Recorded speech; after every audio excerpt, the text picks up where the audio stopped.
ഈ വീഡിയോയിലൂടെ പറയാൻ ഉദ്ദേശിക്കുന്ന പ്രധാനമായ വിഷയം എന്ന് പറയുന്നത്, നമ്മളെല്ലാം പല പല കാര്യങ്ങളും പലരുമായും സംസാരിക്കുന്നതാണ്.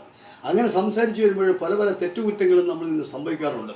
അങ്ങനെ തെറ്റുകുറ്റങ്ങൾ അത് കൂടുതലായി വരുമ്പോൾ നമുക്ക് അള്ളാഹുവിൻ്റെ ഭാഗത്ത് ശിക്ഷയാണ് ഉണ്ടാകുന്നത്. ആ ശിക്ഷയിൽ നമുക്ക് രക്ഷപ്പെടാൻ വേണ്ടി അള്ളാഹു താല ദിക്റിലൂടെ പറഞ്ഞിട്ടുണ്ട്. ഈ ദിക്ർ ആ സമയത്തൊക്കെ ചൊല്ലിക്കഴിഞ്ഞാൽ, ആ സംസാരത്തിന് ശേഷം നമ്മളത് ഈ ദിക്റൊക്കെ ചൊല്ലിക്കഴിഞ്ഞാൽ അള്ളാഹു സുബ്ഹാനഹു വതആല പുറത്ത് തരും എന്നുള്ളത് ഒരു സംശയമില്ല.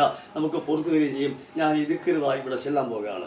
വേറെ ഒന്നുമല്ല, പാടുന്നുള്ള ദിക്റൊന്നുമല്ല, അപ്പം നിന്നുകൊണ്ട് ചെല്ലാവുന്ന ഒരു ദിക്റും കൂടിയാണ്. അതായത് വേറെ ഒന്നും അല്ല. സുബ്ഹാനക്കല്ലാഹുമ്മ വബിഹംദിക അശ്ഹദു അല്ലാ ഇലാഹ ഇല്ലാ അന്ത അസ്തഗ്ഫിറുക വഅതൂബു ഇലൈക. സുബ്ഹാനക്കല്ലാഹുമ്മ വബിഹംദിക അശ്ഹദു അല്ലാ ഇലാഹ ഇല്ലാ അന്ത അസ്തഗ്ഫിറുക വഅതൂബു ഇലൈക. സുബ്ഹാനക്കല്ലാഹുമ്മ വബിഹംദിക അശ്ഹദു അല്ലാ ഇലാഹ ഇല്ലാ അന്ത അസ്തഗ്ഫിറുക വഅതൂബു ഇലൈക. പടച്ചവനോട് നമ്മൾ പൊറുക്കലിലേക്ക് ചോദിക്കുകയാണ്. അബദ്ധങ്ങൾ പറ്റിപ്പോയി, അല്ലാഹ് നീ പുറത്തു തരണേ എന്നുള്ളതാണ് ഇതിൻ്റെ സൂക്തം.